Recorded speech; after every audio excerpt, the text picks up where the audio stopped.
सो बच्चों, आज की कहानी जो है वो हमारी मई जून 2019 एंड वेरिएंट नाइन वेरिएंट 22 है। सही है। आओ। तो जनाब, अच्छा, आसान क्वेश्चन मैं जल्दी जल्दी करवा रहा हूँ। सही है, मुश्किल क्वेश्चन तुम लोग को तंग करेंगे मुश्किल क्वेश्चन में। सही है। तुमसे एब्सोल्यूट अनसर्टेनिटी निकलवा रहा है, परसेंटेज अनसर्टेनिटी दी हुई है, राइट? तुम्हें पता है कि परसेंटेज अनसर्टेनिटी एब्सोल्यूट अनसर्टेनिटी किस तरह से रिलेट करोगे? Percentage uncertainty in D is equal to absolute uncertainty in D divided by D into 100, right? भाई, कोई अगर कैलकुलेटर तेज चलाने वाला बंदा है, प्लीज हेल्प कर दो मेरी। 0.0125, राइट, डिवाइडेड बाय 100,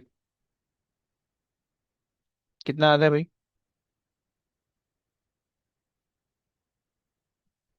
हाँ जी।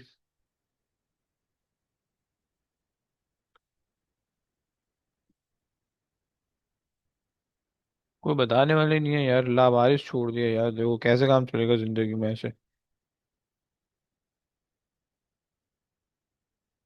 125 डिवाइड बाई 100, 2 एक्सपोनेंट -4 आ रहा है भाई। सही है। तुम्हें पता है कि भाई एनसीईआरटी 1SF के अंदर होती है, तो 2.0 मत लिख देना वरना नंबर कट जाएगा, हाँ भाई का। सही है। अच्छा जी। और तुमसे कह रहा है कि भाई a cylinder in A stand on a horizontal surface, the pressure P exerted on the surface by the cylinder is given by this expression. Fine. Calculate the pressure.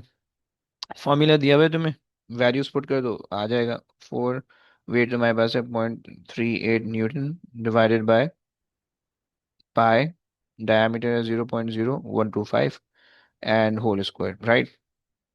सो तुम्हारे पास हो गया 4 into 0.38 divided by pi into 0.0125 सही है भाई। मेरे पास आ रहा है 3096। ओके, 3096। ओके, मतलब तुम कह लो 3100। ओके। अच्छा जी, तुमसे कह रहा है कि एब्सोल्यूट अनसर्टेनिटी इन पी निकालो, राइट? अगर बड़ी इक्वेशन होती है, तुम्हें पता है कि भाई सबकी अनसर्टेनिटीज को, परसेंटेज अनसर्टेनिटीज को ऐड कर देते हो, right? So percentage uncertainty in P should be equal to the percentage uncertainty in weight plus the percentage uncertainty in D square, right? तो डी स्क्वायर है तो टाइम्स 2 कर दो, राइट? और तुम्हें पता है कि 4 और पाई कांस्टेंट इग्नोर करा दो। सही है। अच्छा जनाब, सो तुमने कर दिया वेट के अंदर, तुम्हारे पास परसेंटेज अनसर्टेनिटी आ रही है 2.8, राइट? डायमीटर के अंदर तुम्हारे पास जो परसेंटेज अनसर्टेनिटी आ रही है वो 1.6 आ रही है, राइट? सही हो गया। एंड दैट गिव्स यू, अच्छा, टाइम्स 2 भी कर देना। सही है। सो 3.2। सही है। और 4 और 6%। सही है। 6% आ गई, राइट? परसेंट ये आ गया। ओके। अब जो है तुम इसकी एब्सोल्यूट अनसर्टेनिटी निकालो। तुम्हें पता है कि परसेंटेज अनसर्टेनिटी किसके बराबर होती है? Absolute uncertainty in P divided by the quantity in 200, right? सही, इज इक्वल्स टू 6%, राइट? चलो भाई, जरा निकाल दो भाई, क्या आता है?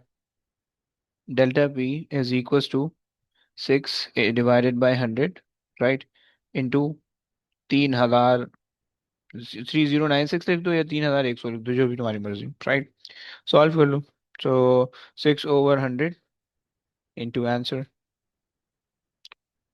185, या ले लो 1।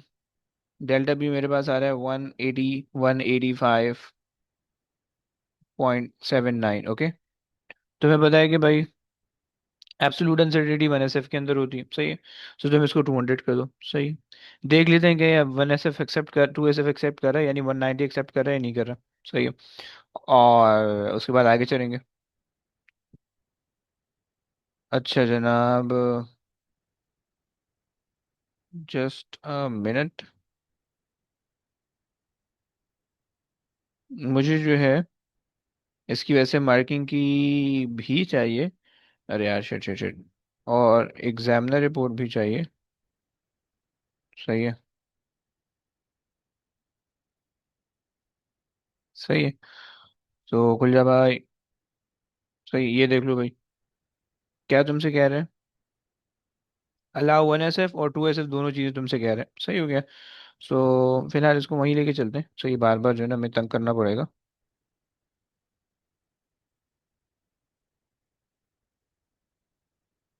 सही। आ जाओ। अच्छा, अब नेक्स्ट चीज़ जो है,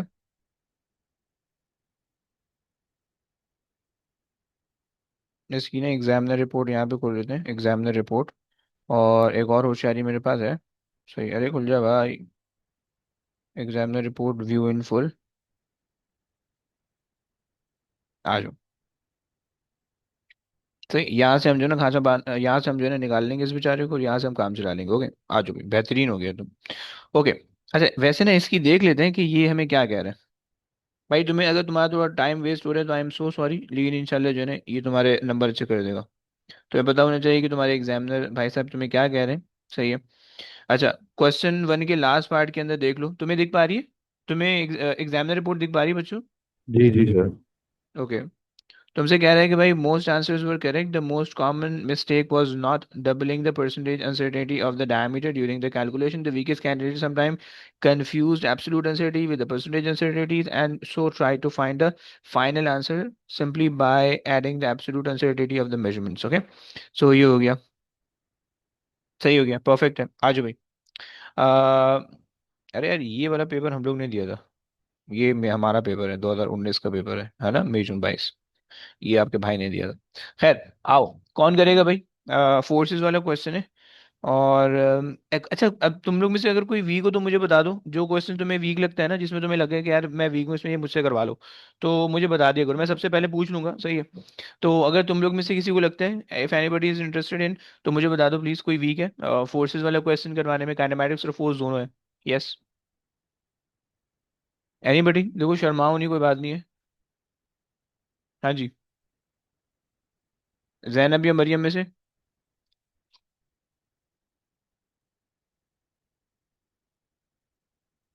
नहीं कोई नहीं है, मरियम कराएगी, फिर मरियम करवा दो।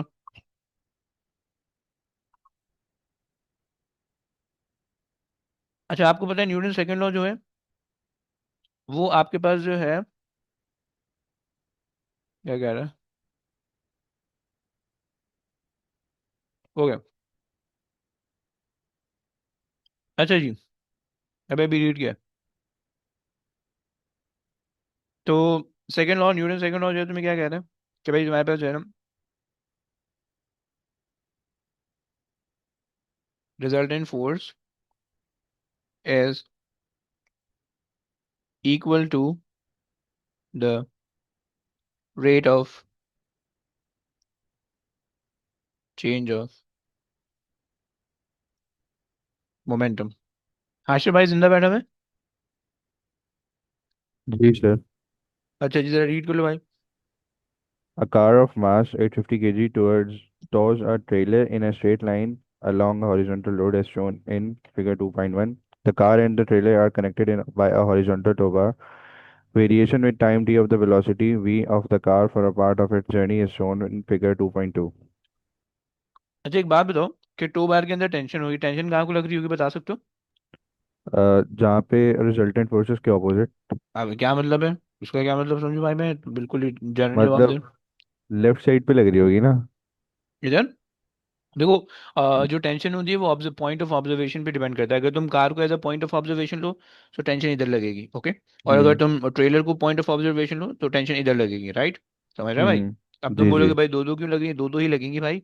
सही है, एक कार के लिए लगेगी और एक उसके लिए लगेगी, ट्रेलर के लिए। राइट? और जब तुम इसको सॉल्व करोगे तो सिस्टम को ब्रेक कर लेना आधे में। सही है। और दो इक्वेशन बना लेना और सॉल्व हो जाएगी। खैर, आगे आ जाओ भाई। वेलोसिटी टाइम ग्राफ बना हुआ है भाई, ग्रेडियंट क्या बताता है और एरिया क्या बताता है? ग्रेडियंट बताएगा इसका एक्सेलरेशन, वेरी गुड भाई। और एरिया अंडर द ग्राफ बताएगा डिस्प्लेसमेंट। डिस्प्लेसमेंट परफेक्ट हो गया। आगे आ जाए। Calculate the distance traveled by the car from t is equal to 0 to is equal to t is equal to 10. Distance सही बोल है। दो किस चीज से, कैसे निकलेगा? ट्रेपीजियम बन रहा है इधर। Okay. Area under the graph. सही है। भाई कुछ बच्चे ना ये होशियारी करते हैं, वो ये ले लेते हैं सिर्फ ये वाला ट्रायंगल। ओके, ऐसे ले सकते हो? लेकिन नीचे वाला रेक्टेंगल भी लेना पड़ेगा ना फिर, क्यों भाई? अगर वैसे लेते हैं तो। मतलब वो रेक्टेंगल लेने नहीं क्यों है, वहां पे तो लाइन ही नहीं आ रही। लाइन तो नाइन से ऊपर से शुरू हो रही है नहीं? दोबारा बोले, समझ नहीं आई बात मेरा। वो समझ, तो मैं तुम्हें कंफ्यूज इसलिए कर रहा हूँ। कंफ्यूजन कभी समझ में नहीं, आती है? मैं बोल रहा था कि एक रेक्टेंगल ले लें फिर नीचे। अबे नहीं ना। अच्छा, ले ही नहीं सकते नीचे। मैं ये कहना चाह रहा हूँ कि भाई अगर मैं सिर्फ और सिर्फ ये वाला एरिया ले लूँ तो इसमें क्या कबाहत है, इसमें क्या प्रॉब्लम है? मतलब तो फिर नीचे रेक्टेंगल जो बन रहा है वो भी लेना पड़ेगा, मैं ये कह रहा था, उसको फिर अब ऐड वो कर अब देंगे। कह तो सही रहे हो, लेकिन हाँ, ऐसा क्यों कह रहे हो? ये बात है, सही एरिया अंडर ग्राफ पूरा होता है ना, बिल्कुल अच्छा, एक्स ऐसा तुमने एक्सिस पढ़ा पे। हुआ है। सही पढ़ा हुआ है यार, बहुत अच्छा ही माने तुम्हारा तो।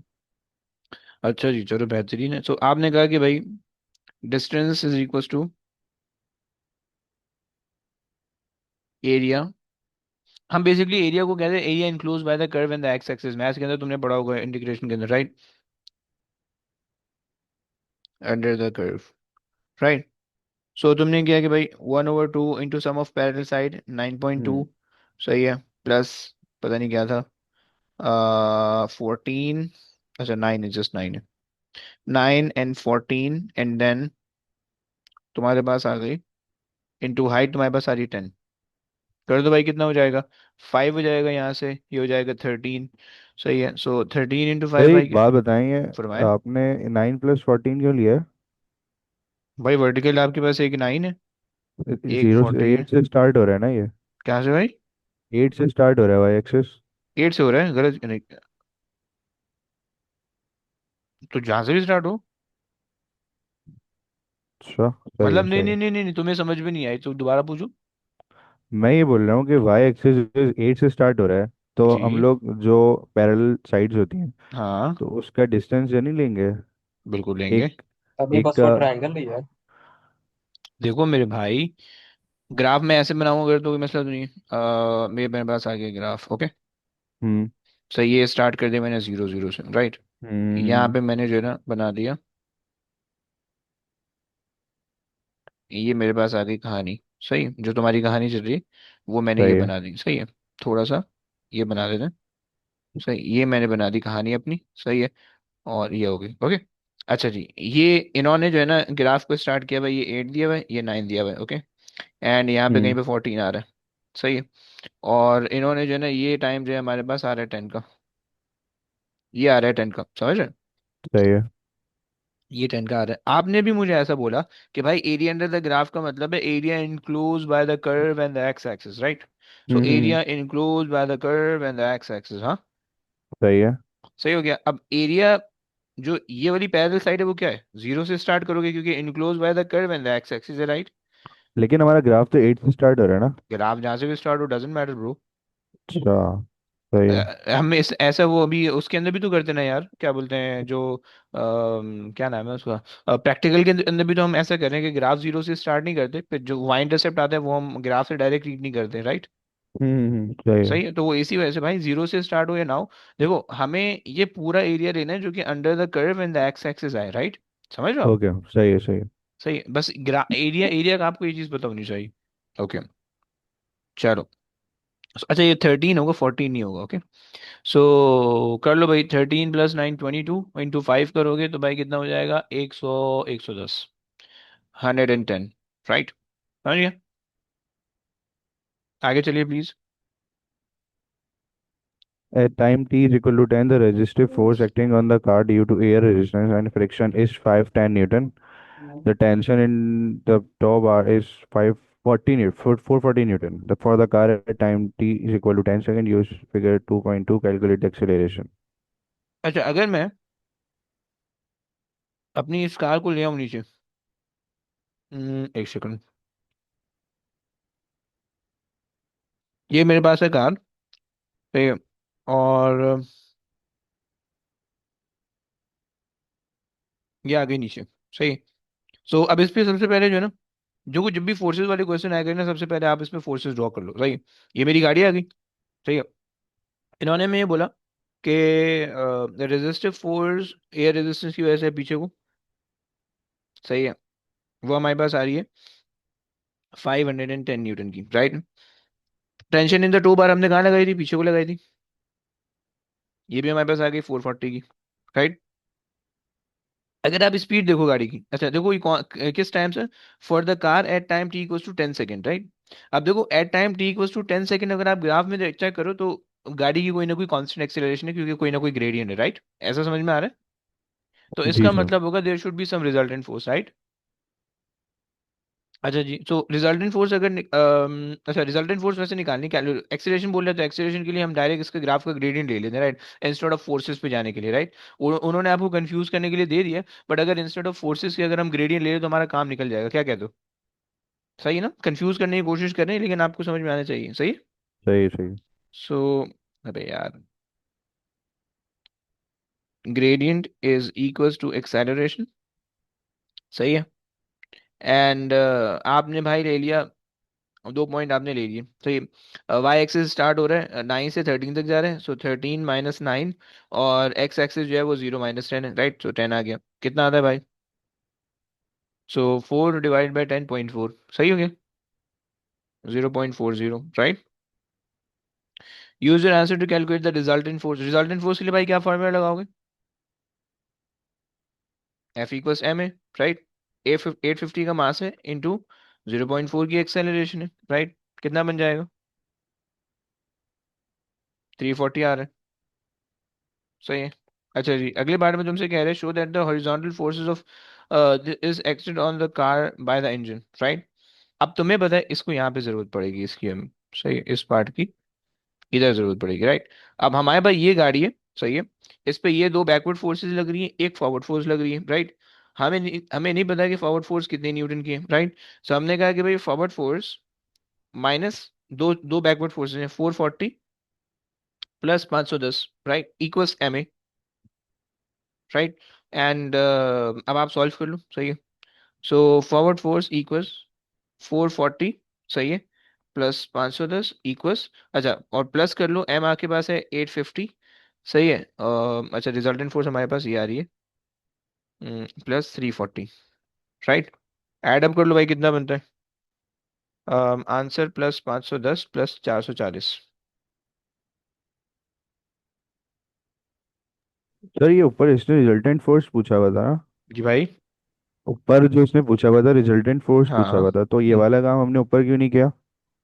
देखो उसके लिए हमें चीज़ें अवेलेबल नहीं थी, रिजल्टेंट फोर्स के लिए तो हमें फॉरवर्ड फोर्स चाहिए होती और बैकवर्ड फोर्स चाहिए होती, राइट। बैकवर्ड फोर्स हमारे हम्म। पास थी फ्रिक्शन और टेंशन, राइट, और इक्वल्स तुम एम ए कर देते, राइट, ये इक्वल्स टू रिजल्टेंट फोर्स बन जाता है, राइट। सो तुम्हें ये चीज़ नहीं पता थी, राइट, ये दो चीज़ें तुम्हें पता थी, राइट, तो उस वजह से नहीं कर सकते थे, और तुम्हें ये भी पता है कि भाई रिजल्टेंट फोर्स का एक और फॉर्मूला है वो एम ए, राइट, तो तुम्हें वो पता हम्म। था, तुमने वो यूज़ कर लिया, समझ रहे हो आप? सही है। अच्छा जनाब, और ये आगे आगे बोले बोले। अभी आपने जो पॉइंट बोला वो रिपीट कर दें। बिल्कुल कर देते हैं। देखो सीन ये है, 1290 आ रहा है, you can round it off to 1300, right. देखो मैंने ये कहा कि देखो रिजल्टेंट फोर्स निकालने के लिए ना आपको दो ऑप्शन होते हैं, राइट। रिजल्टेंट फोर्स या तो आप निकाल सकते हो, सही है, रिजल्टेंट फोर्स ये तो आप निकाल सकते हो कि भाई submission of all the forces से, राइट, एक ऑप्शन आपके पास ये है, सही है, submission of all the forces in all the direction, right, आप उससे निकाल सकते हो, राइट, जैसे कि यहाँ पे हमने किया कि भाई रिजल्टेंट फोर्स के लिए हमने forward force minus backward force इस तरह से कर ली, राइट। दूसरा काम आपके पास ये हो सकता था कि भाई रिजल्टेंट फोर्स को आप की इक्वेशन बना दो, forward force minus backward force which is friction, सही है, minus tension equals m a, right. दूसरा काम आप ये कर सकते थे रिजल्टेंट फोर्स के लिए। तीसरा काम भाई आप ये कर सकते हो, F resultant is equals to m a, right. ये तीन काम आप कर सकते हो, सही हो गया। ये तो सारी फोर्सेज इंडिविजुअली ऐड कर लो, तो ये रिजल्टेंट फोर्स बढ़ जाएगी।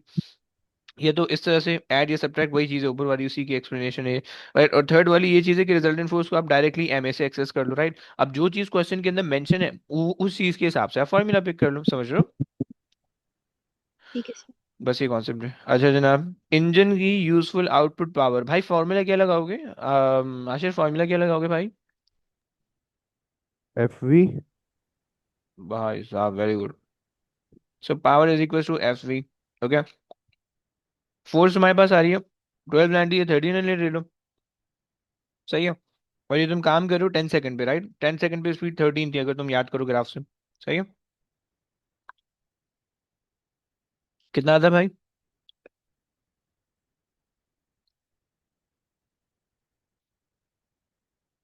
1.7 एक्सपोनेंट 4 बन रहा है मेरे पास, राइट, 1 2 3 4, हाँ 4 बन रहा है, सेट हो गया। आ जाओ भाई आगे रीड कर लो, जैनब रीड कर लोगी? A short time later, the car and B is traveling at a constant speed, and the tension in the tow bar is 480 newtons. Tow bar is a solid metal rod that obeys Hooke's law. Some data for the tow bar are listed below. Young modulus of metal is 2.2 into 10 to the power of 11. Original length is 0.48. Cross-sectional area of tuba is 3 into 10 to the power of 4, -4. Determine the extension of the tuba. क्या formula लगा सकते हैं? अच्छा, इसने बोल दिया कि constant speed से क्या मतलब हुआ? एक्सेलरेशन कितनी? 0। रिजल्टेंट फोर्स कितना? 0। चेंज इन काइनेटिक एनर्जी कितनी? 0, राइट? तो अगर एक्सेलरेशन 0, रिजल्टेंट फोर्स 0, इसका मतलब है कि 480 न्यूटन जो है ना वो आपके पास वही एक फोर्स होगी, राइट? खैर, क्या फॉर्मूला लगाने? हाँ जी। Young's modulus. Okay, young modulus equals to F L over A E, right? बिल्कुल सही कह रही है। सो अच्छा जी, हमें निकालना है एक्सटेंशन। एक्सटेंशन को मिला ले सब्जेक्ट, राइट? बाकी 480 ओरिजिनल लेंथ आपके पास 0.48 divided by cross sectional area आपके पास है 3 एक्सपोनेंट -4, राइट? और एरिया ई यंग मॉडुलस से आपके पास है 2.2 एक्सपोनेंट 11। How much?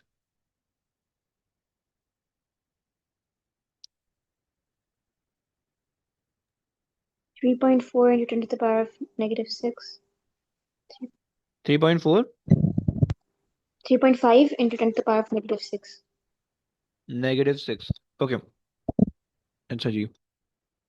अबे यार, एक सेकंड ना, हमारे पास मार्किंग की भी तो है। हम वैसे सही जा रहे हैं, बिल्कुल सही जा रहे हैं। ओके, आगे चलिए प्लीज, आगे रीड करिए। The driver of the car in B sees a pedestrian standing directly ahead in the distance. The driver operates the horn of the car from time t is equal to 15 to time t is equal to 17. The frequency of the sound heard by the pedestrian is 480 hertz. The speed of the sound in the air is 340. Use this figure to calculate the frequency of the sound emitted by the horn. कौन से topic का question है? हाँ Waves. जी। हाँ, sorry. Waves. Waves, और specific अगर करो और? Doppler effect. वेरी गुड बच्चों। अच्छा जी, 15 से 17 देख लेते हैं। 15 में कांस्टेंट वेलोसिटी है, 17 तक भी कांस्टेंट वेलोसिटी मेरे को लग रही है, राइट? क्योंकि 17 यहाँ पे है, 17.5 ही आएगा, 17 ही आएगा, दो डब्बों में। सही हो गया, कांस्टेंट वेलोसिटी। इब्तिसाम आसपास हो?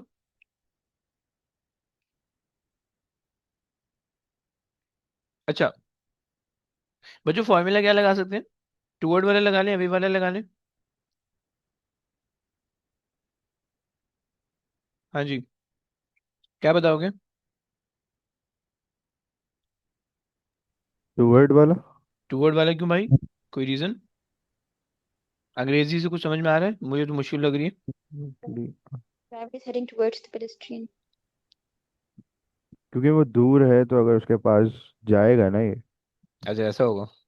हम्म। हाँ हाँ हाँ, बिल्कुल सही, बिल्कुल सही।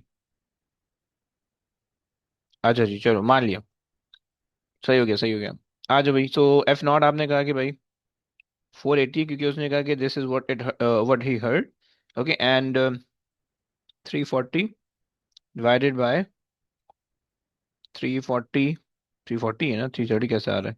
340, और स्पीड कहाँ से लाऊं भाई?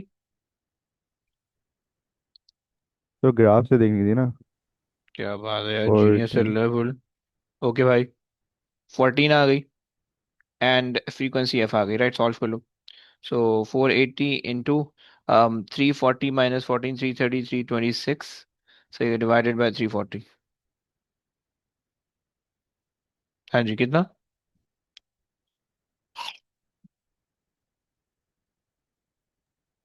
460. अच्छा, आंसर तुम्हारे ख्याल में ज्यादा नहीं आना चाहिए? क्योंकि ऑब्जर्व फ्रीक्वेंसी जो होती है जब टूवर्ड जा रहा होता है तो ग्रेटर देन एक्चुअल फ्रीक्वेंसी होती है, नहीं? क्या कहते हो? क्या ये आंसर सही है तुम लोग के ध्यान में? तुम लोग के ख्याल में क्या ये आंसर सही है?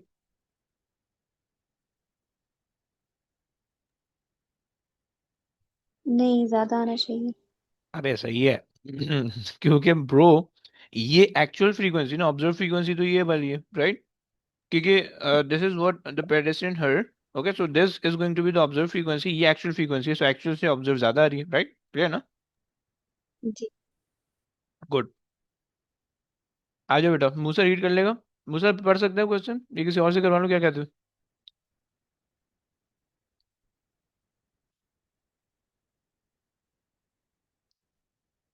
मुझसे मुझे टेंशन में लग रहा है, इब्तिसाम कर लेगा। इब्तिसाम भाई जिंदा बैठा है? इब्तिसाम लग रहा है सो रहा है। Centre of gravity. चलो, इब्तिसाम तो नहीं है आसपास, सो रहे हैं भाई साहब। अम्म मरियम से करवा लेते हैं। मरियम जरा रीड कर लेना प्लीज, नेक्स्ट वाले पार्ट से करना। तुम्हें पता है कि सेंटर ऑफ देखो, सेंटर ऑफ ग्रेविटी अगर है, सही है, सेंटर ऑफ ग्रेविटी अगर है, सेंटर ऑफ ग्रेविटी में तुम क्या कहते हो कि अ पॉइंट, वेट आएगा ना इसमें। हाँ जी, a point in the body, in the body where whole weight considered to act, okay. अगर मास होता तो कंसिडर टू कॉन्सेंट्रेट लिखते, राइट। चलो आज रीड कर लो please. A uniform square sign with sides of length 0.68 meters is fixed at its corner points A and B to a wall. The sign is also supported by a wire CD as shown in figure 3.1. The sign has weight W and center of gravity at point E. The sign is held in a vertical plane with side BC horizontal. The wire is at an angle of 35 to the side BC. The tension in the wire is 54 newtons. The force exerted on the sign at B is only in the vertical direction. Okay, अच्छा एक बात बताओ कि अगर हम इसके vertical और horizontal component अभी अभी बना लें ताकि जो है ना हमारे आगे आसानी रहे, तो कौन सा कॉस का होगा, कौन सा साइन का होगा? ऊपर वाला साइन का लेफ्ट वाला वेरी गुड। साइन 35, आपने कहा कि भाई 54 कॉस 35, ओके। ये बी और ये दोनों वैसे फिक्स पॉइंट दिए हुए इन्होंने, अब देख लेते हैं। आज रीड, ये वर्टिकल कंपोनेंट हो गया, आगे चल। 54 साइन 35 वो बाद में निकालेंगे, सही। हाँ जी, आगे आ जाए। explain why the force on the sign at B does not have a moment about point A. हाँ जी, क्या कहेंगी? तो आप दिखा सकते हैं क्या? बिल्कुल देख लीजिए। अच्छा, इन्होंने कहा कि why the force on the sign at B does not have the कॉम मोमेंट अबाउट पॉइंट ए, सही। पे ए जो है वो आपने पिवट माना हुआ है, ओके। क्योंकि सर इसका डिस्टेंस परपेंडिकुलर नहीं है इस उसी लाइन में है वो। ओके, वेरी गुड, हो गया। सो आप ये कह सकते हो कि भाई the force acting at B is on the line of action of A, right. तो कोई परपेंडिकुलर डिस्टेंस नहीं है, सो दैट्स ओके। सो आप ये कह सकते हो कि फोर्सेस एट बी इज, या force at B is on the line of action, on the line of action of A, okay, so 0 perpendicular distance, okay। चलिए आगे चलिए। By taking moments about point A, show that the weight W of the sign is 150 Newton. Okay, अच्छा क्या करेंगे इसके अंदर? अच्छा, moment about point ए इन्होंने पिवट बना दी, राइट। पहले पिवट का आपने कंसिडर करना होता है।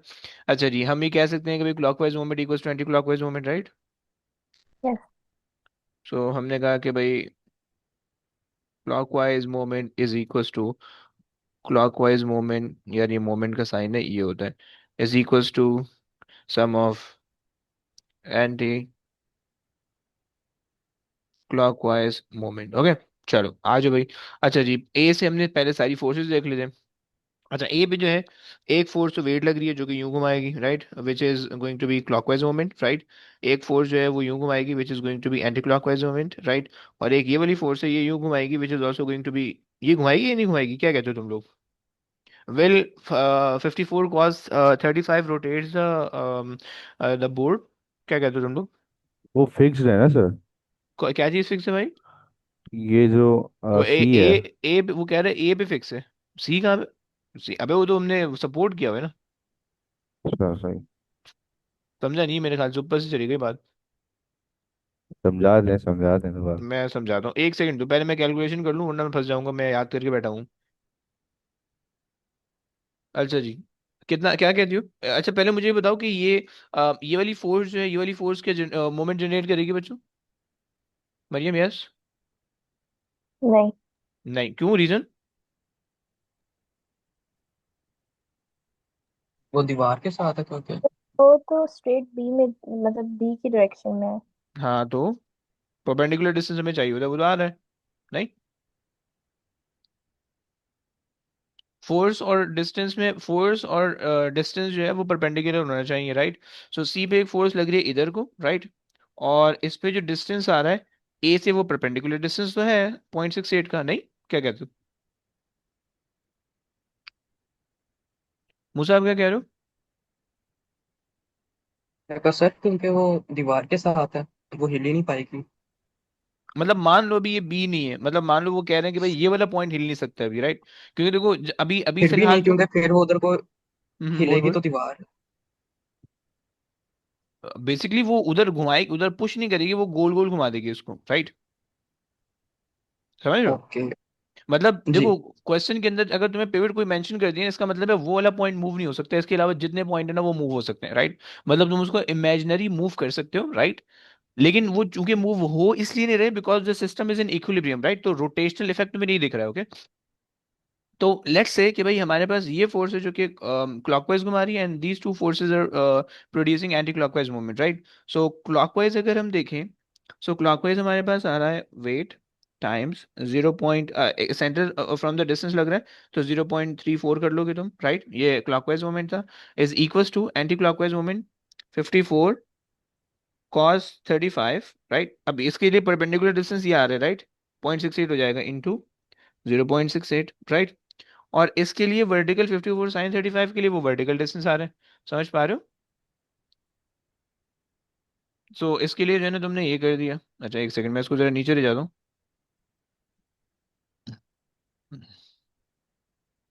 पेस्ट, सही है, ये आ गया। और plus 54 sin 35, okay, into 60, sorry 0.68, सही है। So W is equal to, divide कर दो भाई।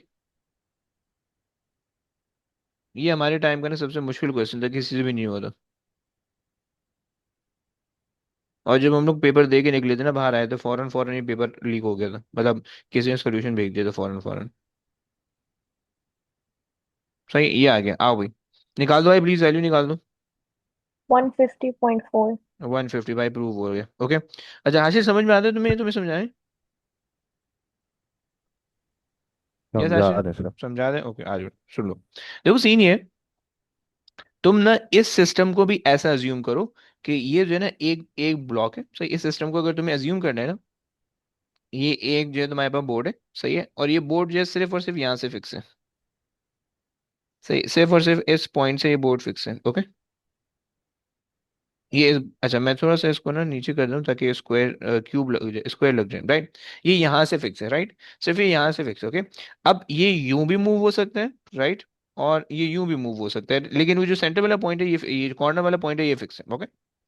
अब जब आपको ये चीज समझ में आ गई, अच्छा वैसे हम ये क्यों ले रहे हैं भाई कि ये वाला पॉइंट फिक्स है और बाकी सारी चीजें मूव हो रही हैं? क्योंकि भाई क्वेश्चन में उसने कहा हुआ है कि भाई पिवट तुमने ए को लेना है, राइट? पिवट ए का मतलब है कि भाई इस पॉइंट को तुम फिक्स मान लो, बाकी सारी चीजों को तुम इमेजिन कर लो कि मूव अगर होएंगी तो उस पे जो है ना law of principle of movement कैसे लगेगा, राइट? अब देखो वेट हमारे पास है डाउनवर्ड, सेंटर से लग रहा है क्योंकि यूनिफॉर्म है, उसने कहा भाई आपसे, राइट? यूनिफॉर्म स्क्वायर बोले तो वेट बिल्कुल एग्जैक्टली सेंटर से लगेगा, राइट? अच्छा जी, सारी फोर्सेस को पिवट के अराउंड घुमा दो, राइट? ये वाली फोर्स यहाँ पे घूम जाएगी, राइट? अब मान लो कि दो तुम्हारे पास अलग फोर्स है, एक फोर्स इधर से, राइट, जो कि तुम्हारे पास वॉट एवर कोई भी है, टी वर्टिकल में ले लेता हूँ, टेंशन वर्टिकल, और एक तुम्हारे पास है tension horizontal, okay? Tension horizontal, right? अब तुम देख रहे हो कि टेंशन जो वर्टिकल डायरेक्शन में, उसका पिवट से परपेंडिकुलर डिस्टेंस ये बन रहा है, राइट? सो जाहिर बात है परपेंडिकुलर डिस्टेंस आ रहा है, ये भी मूव करा देगी, राइट?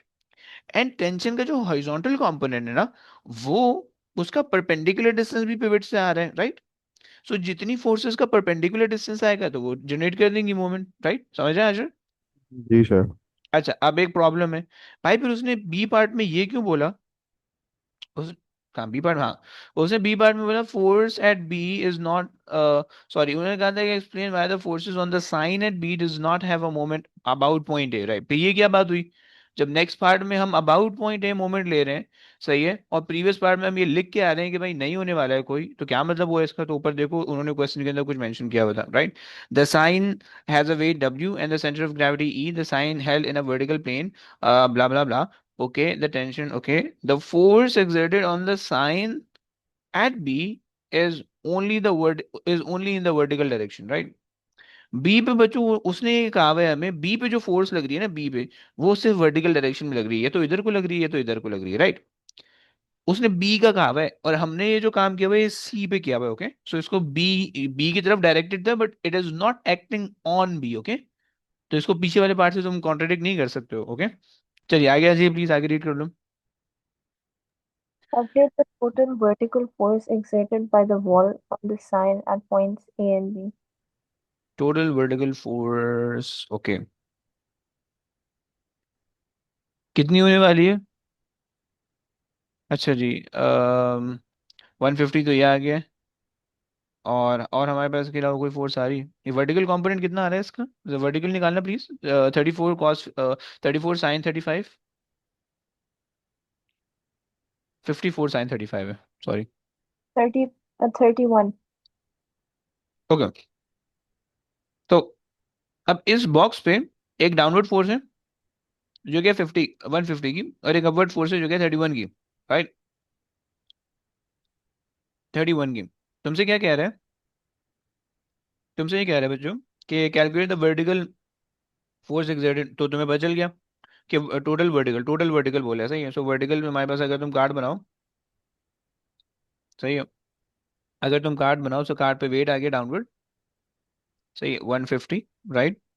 और कार्ड पे जो है ये वाली फोर्स आ गई अपवर्ड, जो क्या है 13. तुम बोल दोगे भाई ये तो लाइन ऑफ एक्शन दोनों के अलग अलग है, राइट? एक का लाइन ऑफ एक्शन है, एक का लाइन ऑफ एक्शन है, राइट? तो देखो अगर एक ऑब्जेक्ट पे दो डिफरेंट लाइन ऑफ एक्शन से फोर्स लग रही होती है ना, तो उनके फोर्सेस पे तो कोई फर्क नहीं पड़ता, लेकिन उनके मोमेंट पे फर्क पड़ता है उससे, राइट? सो ये जो लाइन ऑफ एक्शन डिफरेंट है, मतलब इसका लाइन ऑफ एक्शन ये है और इसका लाइन ऑफ एक्शन ये है, राइट? इससे इनके मोमेंट पे फर्क पड़ेगा, फोर्स पे कोई फर्क नहीं पड़ेगा. तो तुम्हारे पास जस्ट हो गया 150 माइनस 31, दैट गिव्स यू 130, 129, नहीं, 120 आ जाएगा. आगे आ जाइए. The sign in B is held together by nuts and bolts. The nut falls vertically from rest through a distance of 4.8 meters to the pavement below. The nut lands on the pavement with a speed of 9.2 meters per second. Determine for the nut falling from the sign to the pavement the ratio of change in GP over the final kinetic energy. Hmm from the rest, rest बोले तो initial velocity कितनी? Zero. Very good. Distance आपको बता दिए, right? Lands on the payment with speed, final velocity बता दी, right? बच्चे chapter difficult नहीं है, क्वेश्चन मुश्किल दिया हुआ है, मैं तुम्हें इसकी मार्किंग की दिखाता हूँ, क्या एग्जाम रिपोर्ट दिखाता हूँ, वो तुम्हें बताया गया कि क्या क्या बोल रहा है. फॉर्मूला लिख लो. अब देखो 4 नंबर दे रहे हैं, देखो 4 नंबर दे रहे हैं, तुम्हें तुम्हें इसको ना बड़े रिस्पेक्टफुली जो है ना, तुम्हें आदाब और जो है ना ये सब चीजें तुम्हें इसको दिखानी पड़ेंगी, राइट? सो तो तुम्हारे पास जो है ना सबसे पहले तुम change in kinetic change gravitational potential energy का फार्मूला लिख लो, M G N change in H, right? फिर उसके बाद चेंज इन काइनेटिक एनर्जी का फार्मूला लिख लो, is equal to half M V square minus U square, right? ये तुमने दो फार्मूला लिख लिया, अब इसको जो है ना इक्वेशन के अंदर सब्स्टिट्यूट कर दो, राइट? ये मैंने इसको कर दिया, रेशो ले लिया इनका, सही है, ये रेशो आ गया, सही है. उसकी वजह से बच्चों देखो मास तो कैंसिल आउट हो गया, राइट? सो तुम्हारे पास क्या बच गया?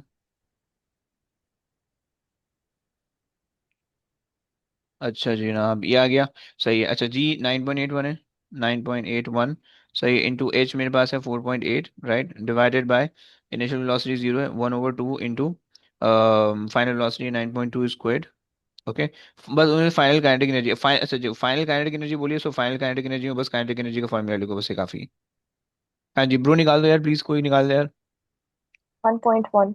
1.1, ओके. 1.1, देखो इसकी ना मैं तुम्हें एग्जामिनर रिपोर्ट दिखाता हूँ, एग्जामिनर क्या कह रहे हैं तुम्हें बताता हूँ, सही है? क्योंकि अच्छा जी, आ जाओ, क्वेश्चन नंबर 3 हम कर रहे हैं वैसे, सही, ये देखो. पहला पार्ट क्वेश्चन था सेंटर ऑफ ग्रेविटी। देखो अब common error was to state the centre of gravity as a point where all the weight of the body actually acts rather than where it is taken to act. okay, actually act नहीं होता है, सही है, बल्कि हम consider कर रहे होते हैं कि वो एक्ट कर रहा है वहां पे, right. It is incorrect to refer the mass instead of weight. Okay, सही है, पहला पार्ट हो गया। Second part, the majority of the answer were correct. The most common mistake was to calculate the horizontal component of the tension instead of the vertical component, right, जो तुम्हारे पास 31 आया था, right. Third, second part देखो, मूसा देख रहे हैं ना, only the strongest candidate were able to explain that the force on the sign at B does not have the vertical component about point A because the line of action of the force has zero perpendicular distance from A. Many candidates found it difficult to uh, यार इतना गंदा लफ्ज लिख रहे हैं देखो, articulate a sufficiently precise explanation. Weaker candidate sometimes vaguely stated that the force on point A were either parallel or blah blah blah. Okay. अच्छा, उसके बाद थर्ड पार्ट जो कैलकुलेशन था, सही है, जिसमें हमने हॉरिजॉन्टल वर्टिकल दोनों को लिया। The candidate were asked to show that the weight of is this, therefore it was essential that they show all the step in their calculation. देखो मैं तुमने को बोल रहा हूँ ना कि जब कैलकुलेशन वाली वर्किंग है तो उसमें सारा कुछ शो करो, राइट। देखो बोल रहा है essential that they have to show all this step in their calculation in a clear logical sequence. okay, sequence भी बनना चाहिए। अक्सर डेरिवेशन के अंदर वो तुमसे कहता है कि भाई शो कर दो, और बच्चे जो ना एक इक्वेशन इधर लिखते हैं एक उधर लिखते हैं, राइट, कोई पता नहीं चल रहा होता कि कौन सी इक्वेशन किसके बाद आ रही है, राइट। स्टेप बाय स्टेप चलो, वन आफ्टर अनदर, पहले एक लिखोगे फिर दूसरा लिखोगे फिर तीसरा लिखोगे, पहले एक इक्वेशन फिर दूसरी इक्वेशन फिर तीसरी इक्वेशन, सबको सब्स्टिट्यूट करके दिखाओगे। एंड सब्स्टिट्यूशन में जिस चीज को सब्जेक्ट बना रहे हो वो सब चीजें मेंशन होनी चाहिए, तब जाके वो जो है ना तुम्हें इंसानों की तरह नंबर देगा। ओके, सो खैर, several method of the calculation were possible, right. So इन्होंने बता दिया भाई तुम्हें, सही हो गया। और फिर part of the challenging majority of the candidate the most common mistake was to add instead of subtract, right. तुम्हें फोर्सेस का पता होना चाहिए, ऑपोजिट डायरेक्शन में लग रही है, सो वो सब्ट्रैक्ट करोगे तुम, right. And okay, the majority of the candidate were fully correct. It was expected that the final answer should be express as a, भाई तुम लोग ने फ्रैक्शन के अंदर आंसर लिखे हुए हैं, तुम लोग को शर्म आनी चाहिए। और जिन बच्चों के मैंने पेपर चेक किए उनमें से बहुत सारे लोगों ने जो है ना इंटेंसिटी के आंसर कोई फ्रैक्शन में लिखा है। अल्लाह के बंदो ना लिखो यार, वो डेसिमल के अंदर आंसर मांग रहा होता है तुमसे, दे दो यार, खुश कर दो थोड़ा सा उसको, अंग्रेज है बेचारा। सही, खैर, तो ये तुम्हारे पास हो गया, आओ मेरे ख्याल से। सर, हाँ बोले बोले। वो हैंड राइटिंग के मार्क्स काटते हैं। भाई ऐसी मत लिख दियो कि बस उनको ना फोन करनी पड़े कि भाई मूसा भाई बता दो क्या लिखा है, ऐसी मत लिख दियो, बस इतनी लिखो कि समझ में आ जाए, कि वो पढ़ने में आ जाए, राइट। एम एम ही लगे, डब्ल्यू नहीं लगे। Okay, okay. समझ रहे हो ना। ओके सो बस यू जी। म्यू नहीं लगे, सही। ओके, चलो, एक ये क्वेश्चन बच रहा है, सही है, और एक ये क्वेश्चन बच रहा है, दो क्वेश्चन बच रहे हैं, और इलेक्ट्रिक फील्ड इग्नोर करने वाले हैं अपन। चलो,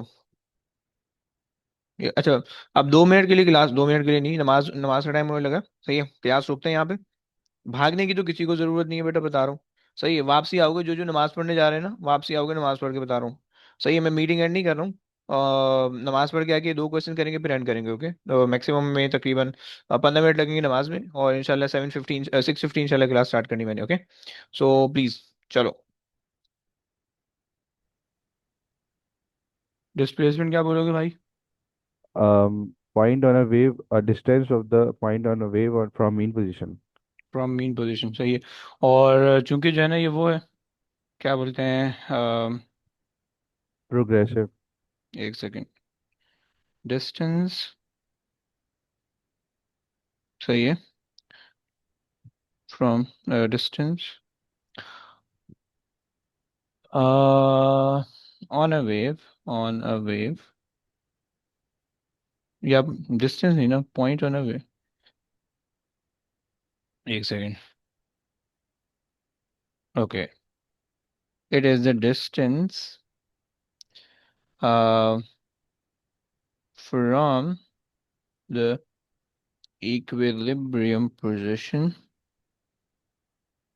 ये लिखना जरूरी है। हाँ जी, मीन पोजीशन कहोगे, इक्विलिब्रियम पोजीशन कहोगे, कोई भी एक चीज कहोगे, वरना अच्छा अच्छा। देखो displacement starting point ending point mention करोगे, और स्टार्टिंग से एंडिंग की तरफ होगा ना, वो बताना होगा, सही। Equilibrium position from the equilibrium to any Any point point. On the way, सही, in specific direction, in specific direction. मैं तुम्हें इसकी एग्जाम रिपोर्ट भी दिखाता हूँ अभी। सही। एम्पलीट्यूड के बारे में भाई क्या बोलोगे? Highest point on the wave. Highest point, अबे डिस्प्लेसमेंट को वो करो, एम्पलीट्यूड को वो करो ना, डिस्प्लेसमेंट की टर्म में करोगे ना। It is a maximum displacement या maximum Sir, distance, right? Maximum displacement of a point या of a particle on a wave, point on a wave, right, from the mean position. Mean position को या equilibrium position को, both works, right. ये देखो, इसकी अगर मैं आपको ये दिखा पाऊँ, एग्जामिनर रिपोर्ट क्वेश्चन नंबर 5, 21, 22, हाँ 22, क्वेश्चन नंबर 4 अपन करें। हाँ ये देखो, कहता है आपसे कि most candidate found it difficult to state precisely what is meant by the displacement of a progressive wave. The strongest candidate correctly stated that it was the distance in a specified direction of a point on a wave from the equilibrium position. समझ रहे हैं ना? Of a जी sir. Point on a wave से ये सारी चीजें आएंगी, आपको एक नंबर मिलेगा। Okay, so many candidates simply stated that it was a distance moved by the wave, okay, which is too vague. Okay, the weakest candidate sometimes confused the displacement with the wavelength. Others did not read the question carefully and described the general displacement rather than the displacement of a wave. Okay, general displacement and displacement of a wave अलग अलग है। Okay, the part, okay, second वाला आसान था। Okay, आगे आ जाओ भाई। Coherent waves X and Y meet at a point and superpose. The phase difference between the waves at the point is 180 degree. Waves X has an amplitude of 1.2 centimeter and intensity I. Wave Y has an amplitude of 3.6 centimeter. Calculate in terms of I the resultant intensity at the meeting point. हम्म, अच्छा जनाब, क्या करेंगे भाई? अगर तो 180 degree का phase difference है, इससे क्या मतलब है कि डिस्ट्रक्टिव इंटरफेरेंस होने वाली है। जी। इन्होंने चूंकि पाथ डिफरेंस मेंशन नहीं किया, वैसे वैसे मैं कह रहा हूँ कि डिस्ट्रक्टिव होने वाली है, वरना पाथ डिफरेंस को देखने के बाद फिर हम ये कहते हैं, राइट। मतलब देखो, दो केसेस होते हैं, एक एक ये केस होता है भाई, एक वेव यहाँ से आएगी, एक वेव यहाँ से आएगी, right, and they meeting at a point, right. और लेट्स से तुम्हारे पास ये होता एक्स, ये होता वाई, राइट। तो उस केस के अंदर तुम पाथ डिफरेंस के बाद, फेज डिफरेंस के बाद तुम रिजल्ट इंटेंसिटी देखते, राइट। बट इस केस के अंदर इन्होंने हमें जो है ना, सिर्फ सिर्फ एक ही पाथ दिया हुआ है, विच मीन कि एक ही पाथ पे दो वेव आ रही हैं, एक यूं जा रही है और एक यूं जा रही है, राइट। सही, ये उल्टी वेव ज्यादा बड़ी है, राइट। सो ये जहाँ पे भी मीट करेंगे उसका आपने उसकी आपने इंटेंसिटी बतानी है, राइट, रिजल्टेंट इंटेंसिटी, राइट। अब आपको पता है कि जो रिजल्टेंट इंटेंसिटी बन रहा है, तो एक पॉइंट आ रहा होगा वो 1.2 पे आ रहा होगा, लाइक दिस, राइट। और जो दूसरा पॉइंट आ रहा होगा वो नीचे तक जा रहा होगा, लाइक दिस, समझ रहे हो? सही, ये इस तरह की वेव आपको दिखेगी। सही है ना भाई? क्लियर हो रहा है? सेंस बन रहा है तो ये दिमाग में? दूसरा पॉइंट आपने बड़ा क्यों बनाया? एक सेकेंड, अभी बता देता हूँ। सही, ये मेरे पास दो वेव है, सही है। देखो भाई, सीन ये, इन्होंने हमें ना एक वेव दी हुई है एक्स, राइट। पर्पल वाली जो है वो वेव एक्स है, राइट। अच्छा अच्छा, वाई ये का एक्स है, एम्पलीट्यूड ज़्यादा है। हाँ हाँ, ये वाई है, सही है। सो मीन पोजीशन अगर तुम ड्रॉ कर लो, तो अब देखो ये विजुलाइज कर लोगे ना, एक दफा जिंदगी सुकून में आ जाएगी भाई। आ गई? थोड़ी सी टेढ़ी जिंदगी है बट सुकून में रहेगी, सही है। सो ये तुम्हारे पास ऊपर वाला ये 3.6 आ रहा है, सही है। ये 3.6 आ रहा है और ये जो है 1.2 आ रहा है। खैर, आगे चलते हैं भाई। इन्होंने कहा कि भाई सब्ट्रैक्ट कर लो भाई दोनों को, क्योंकि सुपरपोज हो रही है, सब्ट्रैक्ट कर लो। सही है, तो तुमने कहा 3.6 का स्क्वायर माइनस 1.2 स्क्वायर। स्क्वायर मैं इसलिए कर रहा हूँ क्योंकि इंटेंसिटी निकाल लें। एक सेकंड, एक सेकंड, इंटेंसिटी निकाल लें ना, तो स्क्वायर पहले करें बाद में करें, क्या कहते हो?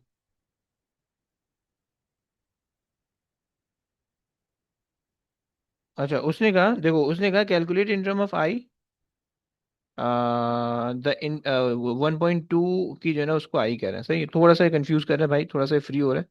सही है, इसको देखते हैं। सही है, उसने आपसे कहा हुआ है कि इसको जो है ना, अच्छा fine fine fine fine fine fine, okay. देखो, तुमसे ही कह रहे हैं कि भाई resultant intensity over the intensity, यानी resultant intensity in term of I आपने बताना है, right. In term of I यानी आई से डिवाइड कर दो, इन टर्म ऑफ आई हो जाएगा, सही है। अच्छा, रिजल्टेंट इंटेंसिटी, जाहिर बात है एम्पलीट्यूड से रिलेट करोगे, सही है। तो एम्पलीट्यूड, रिजल्टेंट एम्पलीट्यूड कैसे निकालोगे भाई? रिजल्टेंट इंटेंसिटी के लिए रिजल्टेंट एम्पलीट्यूड का स्क्वायर होगा, समझ लो, रिजल्टेंट इंटेंसिटी के लिए रिजल्टेंट एम्पलीट्यूड का स्क्वायर होगा, इंटेंसिटी का इंडिविजुअल स्क्वायर नहीं करना है, okay. So 3.6 minus 1.2, this give you the resultant amplitude, okay. और जो रिजल्टेंट एम्पलीट्यूड होगा उसको स्क्वायर करोगे तो रिजल्टेंट इंटेंसिटी बन जाएगी, राइट। अच्छा जनाब, और डिवाइड कर दोगे तो तुम्हारे पास आ जाएगा, आई तुम्हारे पास है 1.2 से डिवाइड कर दो, इसको स्क्वायर कर दो। भाई जरा बोलो हाँ ना, कि समझ में आया? नहीं आया सर। अरे यार शिट्स, हो गया। पहले आंसर तो निकाल, बता दूं दोबारा से बता दूं?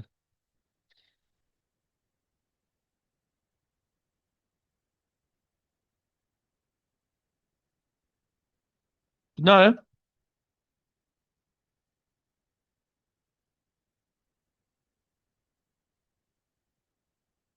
4 आ रहा है भाई, एक सेकंड चेक कर लेना, वरना फिर बाद में 8 आ फॉरी रहा होगी। है, 8 8। 8 नहीं आ रहा हमारे, 4 आ रहा है। कैसे आ रहा है तुम्हारा 8? मेरे पास तो 4 आ रहा है, देखो। मैंने 1.2 का भी स्क्वायर कर दिया। तो सबका स्क्वायर करना भाई, अभी तो सबका होगा ना, वो नहीं एम्पलीट्यूड है नहीं। ना, आपने नहीं किया। अच्छा अच्छा अच्छा, सही है, समझ गया समझ गया। भाई, अच्छा जी, कॉन्सेप्ट समझाऊं? नहीं हाँ, वो तो समझाए ना। ओके ओके ओके, समझो समझो, देखो। इन्होंने कहा कि रिजल्टेंट इंटेंसिटी निकालनी है, राइट। सबसे पहले तो रिजल्टेंट इंटेंसिटी निकाल लेते हैं, राइट। आपको पता है कि intensity is directly proportional to the square of amplitude, ऐसे ही पता है। जी तो जी। रिजल्टेंट इंटेंसिटी का मतलब है कि resultant intensity should also be directly proportional to resultant amplitude का स्क्वायर, यस। सही है। सही है। तो अब एक का मेरे पास एम्पलीट्यूड है 1.2, सही है, नेगेटिव में, और एक है मेरे पास 3.6 पॉजिटिव में, राइट। रिजल्टेंट कितना हो जाएगा? सही है, 3.6 माइनस 1.2 का स्क्वायर। सही हो गया। 3.6 माइनस 1.2 का, ये मेरे पास हो गया रिजल्टेंट एम्पलीट्यूड, राइट। अब ये हो जाएगा 2.4, राइट। अब ये 2.4 रिजल्टेंट एम्पलीट्यूड आया, राइट। और आपको पता है एम्पलीट्यूड से इंटेंसिटी बनाने के लिए इसको स्क्वायर कर दोगे, राइट। सो ये स्क्वायर हो गया, समझ लो। ये तो हमारे पास हो गया न्यूमरेटर। अब उन्होंने कहा कि in term of I, right. In term of I का मतलब ये है कि भाई डिवाइड बाय आई कर दोगे तो वो इन टर्म ऑफ आई बन जाएगा, राइट। समझ रहे हो आप?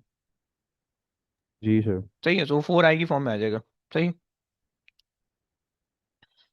क्लियर। आ जाओ भाई, आगे आ जाओ। रीड कर ले भाई। Monochromatic light is incident on a diffraction grating. Describe the diffraction of the light waves as they pass through the grating. हम्म, क्या कहोगे? वही स्प्रेडिंग ऑफ वेव्स, वही वाला है ना। हम्म, स्प्रेडिंग ऑफ वेव। अच्छा, वेव के बजाय लाइट अगर हम कहते हैं, देखते हैं। Spreading of wave after passing through the grating, the grating, हो गया। बस ये हो गया। सही है। अच्छा, मैं इसकी ना मार्किंग की भी देखना चाहूंगा तो इस इसके पे दो एग्जाम। नंबर मिल जाएंगे। देखना है भाई, देख रहा हूँ। देखो मैंने कहा as a wave pass through the slit, एक नंबर, और वेव स्प्रेड दूसरा नंबर, राइट। तो हमने कहा कि spreading of wave, right, after passing through the slit, right. अंग्रेजी सेम है। सही है सही। सही, इसकी एग्जामिनर रिपोर्ट देख लेते हैं कि वो किस चीज़ पे नंबर नहीं दे रहा है। सही है। अच्छा, एग्जामिनर तुमसे कह रहे हैं क्वेश्चन नंबर 4 पे, ये रहा, सी का पार्ट 1। तो ये तुमसे कह रहा है successful answer describe how the light wave spread as a pass through the slit in the grating. Candidates should refer to the spreading and not bending of the wave, because bending describes the refraction. Many answers describe the subsequent interference of the diffracted light wave, even though it was not asked for by the question. Okay, मतलब आगे उसके जो है ना, तुम्हें पता है कि भाई जो डिफ्रैक्शन ग्रेटिंग है उसके अंदर पहले लाइट डिफ्रैक्ट होती है, फिर बाद में इंटरफेयर हो जाती है, राइट। तो उसके तुम्हें काम नहीं करना। सही, आगे आ जाओ भाई। A parallel beam of light consists of two wavelengths, 540 nanometer and 630 nanometer. The light is incident normally on a diffraction grating. Third order diffraction maxima are produced for each of the two wavelengths. No higher orders are produced for either wavelength. Determine the smallest possible line spacing d of the diffraction grating. भाई उन्होंने कहा no higher order produce, क्या मतलब होगा इसका, angle क्या लोगे? हाँ जी, एंगल क्या ले लोगे भाई? पता नहीं। हाँ, पता नहीं। पता नहीं, मरियम क्या कह रही हूँ? 90 शायद। 90, सही है, वेरी गुड। देखो ना, मैक्सिमम ऑर्डर मतलब अगर तुम्हारे पास ज्यादा एक ऑर्डर उसमें बता दें कि लेट्स से 4 ऑर्डर बने, अब इसके बाद बन ही नहीं सकते, इसका मतलब है कि तुम्हारा 90 डिग्री रीच हो चुका है, समझो? यस। सही सही। ओके। अच्छा जनाब, अब दो वेवलेंथ दी हुई है उन्होंने, उसने कहा कि भाई कौन सी वेवलेंथ से सबसे लीस्ट आंसर आएगा, फॉर्मूला हमारे पास है N lambda equals D sine theta, right? अच्छा जनाब, सो तुम्हारे पास जो डायग्राम स्मॉलेस्ट, अच्छा स्मॉलेस्ट जो तुम्हारे पास वेवलेंथ आएगी वो कौन सी ले लें, 540 ले लें या 630 ले लें, ये 90 हो जाएगा 1, so sine is equals to, ये डी बच जाएगा, राइट? अगर हम थीटा ले लें, थीटा शुड बी 90, सही हो गया। अच्छा जनाब, अगर हम, इन्होंने हमें कह दिया है कि the light is the third order maximum are produce for each of the wavelength. चलो निकाल लेते हैं, देखते हैं कि भाई हमारे पास जो है ना 3 थर्ड ऑर्डर बन रहा है, और लेमडा 540 से भी निकाल लेते हैं, सही है, एक्सपोनेंट -9 और उससे भी निकाल लेते हैं, सही है, एक ये भी आ जाएगा, सही। तुम्हें पता है कि भाई ये रेड होती है, वो ऑरेंज होती है, रेड होती है, सो 3 × 630, या वो ग्रीन कह लो, ग्रीन कह लो, येलोइश ग्रीन, निकाल दो कितना आ रहा है।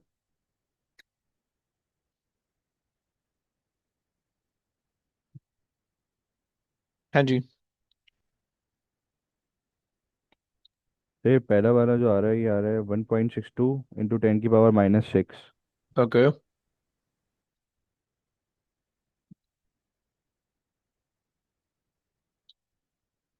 दूसरा 1.89 × 10⁻⁻6। 1.89 एक्सपोनेंट -6। अच्छा जनाब,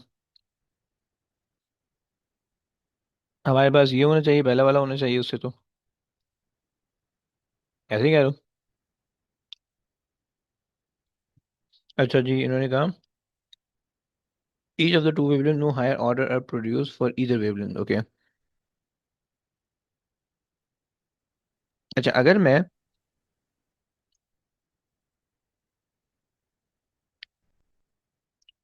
एक सेकंड, मार्किंग की देख के, मार्किंग की में कौन सा आंसर दे रहा हूँ? मार्किंग की में एक मार्क तो कैलकुलेशन के दे रहे हैं, दूसरा मार्क जो है वो 2 मार्क कैलकुलेशन के दे रहे हैं। इन्होंने 630 यूज किया हुआ है, सही है, और उनका 1.6 आ रहा है, जो कि क्यों, सेंस तो नहीं बनाना चाहिए उसको। 1.6, वो 1.89 वाला ले रहे हैं, 1.62 नहीं ले रहे हैं, सही है। um, two wavelengths, right? Light is normally the third order maxima are produced for each of the two wavelengths. Okay. No higher order are produced for either of the wavelengths. Okay. तो angle तो मेरे को समझ में आ रहा है। अच्छा, अगर मेरे पास एंगल ज़्यादा है, अगर मेरे पास वेवलेंथ ज़्यादा है, सही है, अगर मैं इसको ऐसा कर लूँ, N lambda is equals to D over sine theta, right? सही है। सो अगर मेरे पास लैम्डा ज़्यादा होगा, वेवलेंथ ज़्यादा होगी, ग्रेटर होगी, राइट? सो इसका मतलब ये होगा कि ऑर्डर अगर हम सेम रखें, डी नहीं, डी भी चेंज होगा ना, नहीं यार ये समझ नहीं, देखते हैं इसकी एग्जामिनर रिपोर्ट क्या कहती है। सेकंड पार्ट में तुमसे कह रहा है कि the relevant symbol equation were correctly recalled by majority of the candidate, इसका एक नंबर है, इस वजह से वो लिख रहा है since the third order maxima are obtained for both of the stated wavelength, the smallest possible line spacing may be calculated by using the larger wavelength of this, many candidate made the mistake of using the smaller wavelength to calculate the final answer। अच्छा जी, हमने भी वही किया, लेकिन क्यों, relation हमें बनाना पड़ेगा उससे भाई। अगर हम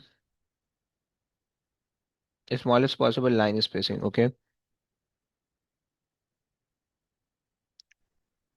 लैम्डा, लैम्डा जो है वो डायरेक्टली प्रोपोर्शनल है डी से, सो अगर जो है स्मॉलेस्ट पॉसिबल लाइन स्पेसिंग होगी, तो लाइन स्पेसिंग ऑफ डी, तो उसके लिए हमारे पास स्मॉलेस्ट पॉसिबल वेवलेंथ होनी चाहिए, राइट। और अगर हमारे पास स्मॉलेस्ट पॉसिबल वेवलेंथ है, सो हमें ये पता है कि sine theta is inversely proportional to D, right. So this means के इसको तो हमने फिक्स रखा हुआ है। और अगर हम इसको देखें, यार ये क्यों कोई सेंस तो नहीं बन रहा, कोई बात वो ही नहीं हो रही। ये तो पता नहीं, पेपर में भी नहीं हुआ होगा आपसे फिर। पता नहीं पेपर तो मेरा बड़ा बुरा होता है यार। अच्छा। हाँ हाँ सच्ची में। सर आपके कितने मार्क्स आए थे? यार मेरा ओवरऑल कुछ सी भी बना हुआ था, प्रैक्टिकल में तुम्हारा भाई फेल था। ना करें सर, फिर तो नहीं नहीं प्लान तुम्हें चेंज नहीं करना नहीं, पड़ेगा। अरे नहीं तुम, अबे नहीं, भरोसा रखो भाई, भरोसा रखो, टेंशन नहीं लो, टेंशन नहीं लो। तो ये चक्कर है, बस मट्टी डालो। अबे यार हमने प्रैक्टिकल इतने ज्यादा किए नहीं थे, थोड़े बहुत प्रैक्टिकल किए थे, सही है। तो ये चक्कर था, खैर। अच्छा जी, इसमें हमारे पास ऐसी कोई लॉजिकल रीजनिंग बन नहीं रही कि अगर हम इसको ले, हमारे पास जो है ना वेवलेंथ ये आ रही है। अच्छा, determine the smallest possible line spacing D for the grating, सही है।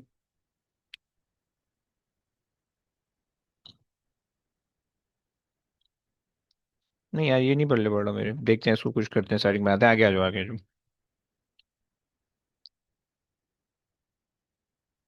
अच्छा, ब्लू लाइट से तुमने रिप्लेस कर दिया, सही है। अगर मान लो कोई भी एक वेवलेंथ है, उसको तुमने ब्लू लाइट से रिप्लेस कर दिया है, और तुमसे कह रहा है कि भाई थर्ड ऑर्डर मैक्सिमम से ज़्यादा बनेंगे या कम बनेंगे, सही है। सो अगर तुम वेवलेंथ का रिलेशन देखो, so lambda is inversely proportional to N, right. So तुम्हारे पास क्या हो जाएगा भाई, कि तुम्हारे पास जो होगा वो तुम ये कह सकते हो कि भैया, हम्म, अच्छा जनाब, blue light will have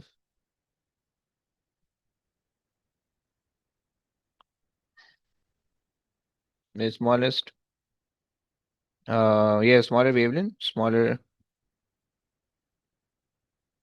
wavelength, okay, ये बात हो गई। तो उसकी वजह से तुम क्या कह सकते हो, which corresponds to greater N, okay. So आप ये कह सकते हो कि भाई, तो आपके पास यहाँ पे थर्ड ऑर्डर प्रोड्यूस हो जाएगा और फोर्थ ऑर्डर भी प्रोड्यूस हो जाएगा, राइट, मतलब आगे भी चल जाएगा। So explain whether the third order effect, so हमें फिलहाल थर्ड ऑर्डर के लिए काम करना है, third order will produce, okay. चलो आगे आ जाओ, लास्ट क्वेश्चन।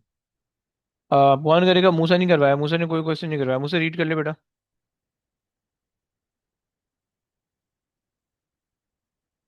किरचॉफ का सेकंड लॉ बताना है भाई।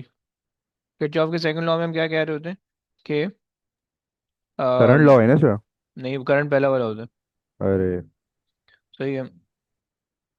सम of the EMF in the close loop should be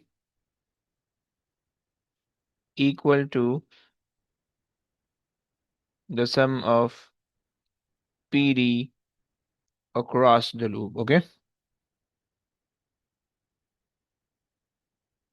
चलो भाई आ गया, जो भाई मूसा कहाँ है यार, पता नहीं कहाँ है, नहीं पढ़ रहा है। नहीं sir ji.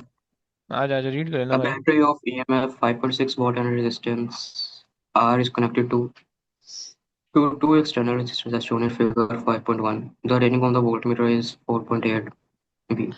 Calculate the combined resistance. भाई एक बात बता, अगर ऊपर जी 4.8 आ रहा है, यहाँ पे अगर 4.8 आ रहा है, तो इसका मतलब यहाँ पे कितना आना चाहिए।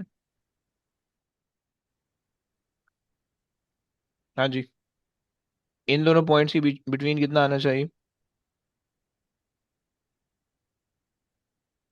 हाँ इनके जी। बीच में क्या कहते हैं ना, 2.4। हाँ, टू सेम पॉइंट होगा ना फोर वोल्टेज? 2.4 क्यों आएगा भाई, हाँ। अच्छा नहीं 4.8 ही नहीं आएगा क्योंकि वही वहां तो, जाके रिकनेक्ट हो। हाँ ना, वो वही वही हाँ उल्टा जी। बस कनेक्ट हो जाएगा यहाँ पे आके, राइट। सो 4.8 हो गया, ओके। अच्छा जी। और ये आर पे कितना वोल्टेज ड्रॉप हो रहा होगा? आर पे 0.8। 0.8। ओके भाई, 0.8, चलो सही हो गया। ओके, तुमसे कह रहे हैं कि कंबाइन रेजिस्टेंस निकालो पैरेलल कॉम्बिनेशन की, क्या करोगे? 1/R total is equal to 1/18 plus 1/90, right? सही हो गया। 9 10 से 90 होता है तो 18 5 से होना चाहिए।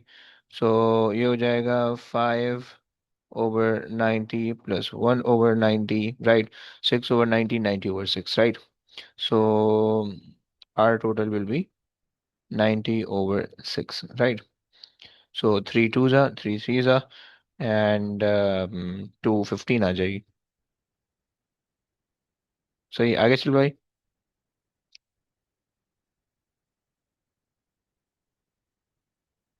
V equals to I R लगा दो, right? Current in the battery. सही। So current in the battery के लिए टोटल रेजिस्टेंस तुम्हारे पास होनी चाहिए, टोटल वोल्टेज होना चाहिए, लेकिन नहीं है तुम्हारे पास, तो voltage across the parallel combination ले लो और resistance across the parallel combination ले लो। सही है। सो यहाँ पे अगर बस ये वाला पोर्शन जो है ना, अगर तुम कंसिडर कर लो तो तुम्हारा काम हो जाएगा। सही है। एक सेकेंड, कम ऑन। अगर आप ये वाला पोर्शन कंसिडर करें यार, पिक्चर, अरे यार पिक्चर लेनी है मुझे। एक सेकेंड। तो इसकी रेजिस्टेंस हमने निकाली हुई है ना टोटल जी भाई। इसकी, तो सिर्फ उसमें सीरीज में ऐड कर दें ऊपर वाले को। नहीं, वो सीरीज उसकी नहीं है ना ऊपर वाले की रेजिस्टेंस। अच्छा, तो वी देखो इज ना। Equal to E minus I R. अबे नहीं बे, इतनी खुआरी नहीं करनी। मैं तो इस ये खुआरी कर रहा था। खैर हो गई, आओ दिखाता हूँ। देखो ना, तुम्हारे पास ये होगा ना कि देखो आपको ये पता है कि भाई लेट से यहाँ से करंट जा रहा है आई का, राइट? यू नो दैट कि यहाँ पे जो पोटेंशियल डिफरेंस आ रहा है वो तुम्हारे पास आ रहा है 4.8 का, राइट? एंड आपको रेजिस्टेंस भी पता है इसकी, राइट? सो 4.8 का वोल्टेज आ रहा है, रेजिस्टेंस आपके पास आ रही है 15 की। 15 की आई निकल आएगा। निकल आएगा भाई, निकाल दो। 4.8 डिवाइडेड बाई 15, सही है। सो 0.32 आ रहा है, सही है, 0.32, राइट? अच्छा जी, इंटरनल रेजिस्टेंस के लिए क्या करोगे भाई? तुम्हें पता है 0.32 का वोल्टेज, तुम्हें पता है कि भाई इंटरनल रेजिस्टेंस के क्रॉस वोल्टेज लॉस जो हो रहा है वो तुम्हारे पास इतना आ रहा है। सही है। Voltage loss across the internal resistance equals to current in the battery times the internal resistance, right? And voltage loss तुम्हारे पास है 0.8 का और करंट तुम्हारे पास है 0.32 का, राइट? तो तुम ये कर लो, 0.8 divided by answer gives you 2.5, right? So R तुम्हारे पास आ गया 2.5 का। शो दैट वाला क्वेश्चन है भाई, थोड़ा सा ध्यान से करना। सही है। जब ये वाला पार्ट तुमने लिखा है ना, ये वाला पार्ट लिखा है, तो तुम इसका वो भी बता देना कि भाई संबल क्या होगा, राइट? आई आई बी जो है, सही, तुम्हारे पास आर जो है वो ये सब्जेक्ट है, राइट? And solve it. सही हो गया। Power dissipated by the internal resistance, power produce by the battery. Okay, so तुम्हें पता है कि भाई पावर का फॉर्मूला डेसिपेटेड, तुम वी आई लगा दो, right?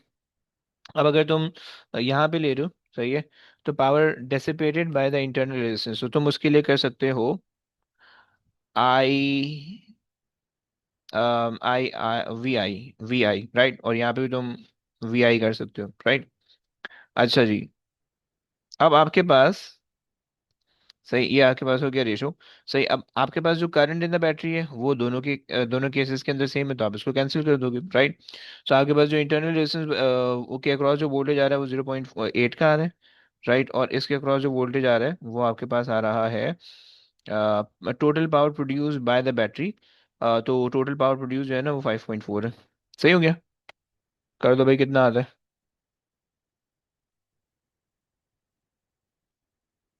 0.8 divided bye 5.4। 0.148, 0.15। 0.15, point one इतना मतलब फोर है 3 नंबर का था ये। है ना? इतना हलवा कैसे दे दिया? देखते हैं, मुझे भी हजम नहीं हो रहा। अच्छा जी। खैर वो कोई कोई भी नहीं दे रहा, वो कोई इतना ज़्यादा नहीं दे रहा। आओ, दो बैटरी दे दी है तुम्हें, सही है, connected 7.5। Okay, determine the circuit current in the circuit, सही, आखिरी पार्ट है। सही है। करंट की भाई कोई एक डायरेक्शन अज्यूम कर लो। सही है। अपन ले लेते हैं करंट, यहाँ से चला देते हैं, यूं चला देते हैं करंट, यूं चला देते हैं, सही है। करंट इसके पॉजिटिव टर्मिनल से एंटर हो रहा है, राइट? और फिर यूं जा रहा है। सीरीज सर्किट है, तो एक ही करंट होने वाला है भाई। ओके। और करंट इसके नेगेटिव टर्मिनल पे एंटर हो रहा है, राइट? और तुम्हें किरचॉफ लॉ क्या क्या कहता है कि sum of the EMF across the loop या in a loop should be equal to sum of the P, right. So EMF तुम्हारे पास है 7.2, देखो करंट उसके पॉजिटिव टर्मिनल से एंटर हो रहा है, सो 7.2 तुमने पॉजिटिव ले लिया, माइनस क्योंकि उसके नेगेटिव टर्मिनल से एंटर हो रहा है, सो 5.6 तुमने ले लिया, इक्वल्स टू, अब इन दोनों के अक्रॉस जो है ना तुम वो लिख लो, क्या बोलते हैं, इन दोनों के अक्रॉस तुम फॉर्मूला लिख लो, राइट। आई टाइम्स आर, क्योंकि voltage across 3.5 and voltage across 2.5, right. So तुमने क्या कर लिया, I times R 3.5, right, plus I times, क्योंकि सीरीज सर्किट का करंट सेम होने वाला है 2.5, राइट। सही हो गया, करंट कॉमन ले लो, सॉल्व कर लो, सही है। 7.2 minus 5.6 divided by 4 6 is equal to I, how much?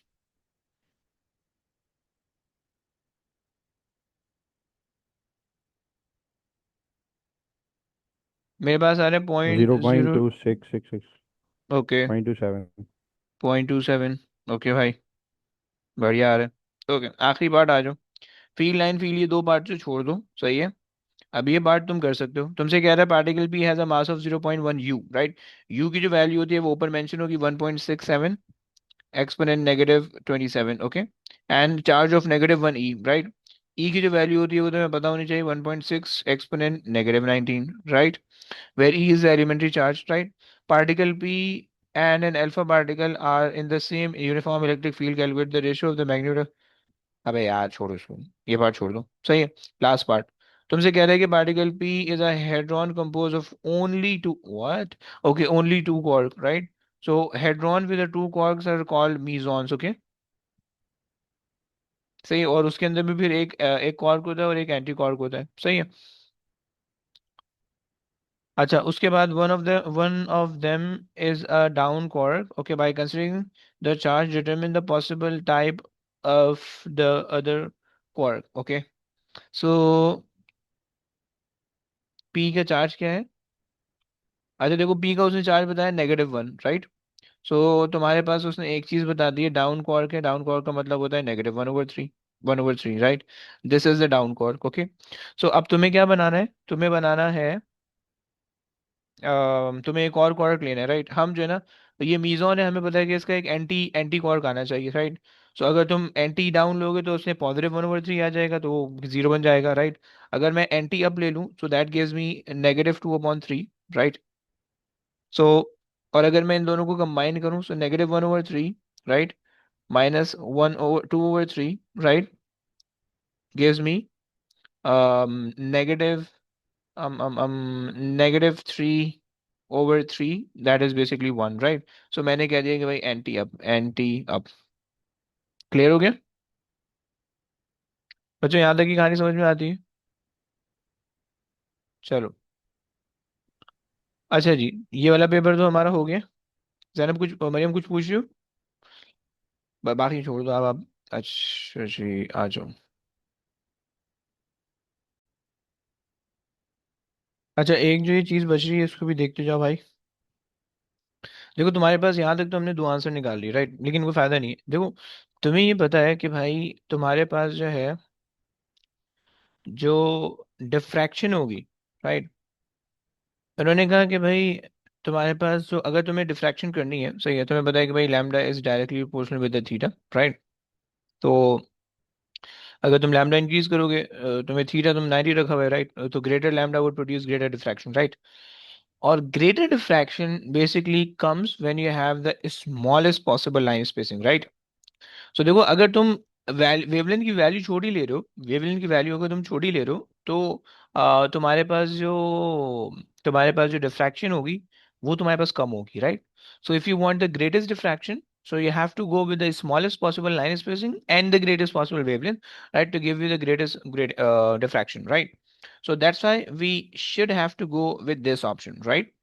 So ये आपके पास आ जाएगा फिर आंसर, राइट, 1.9, और इसी वजह से इन्होंने वहां पे भी यही लिखा हुआ है, राइट। सो ये सही हो गया, बस ये कॉन्सेप्ट था, सही है।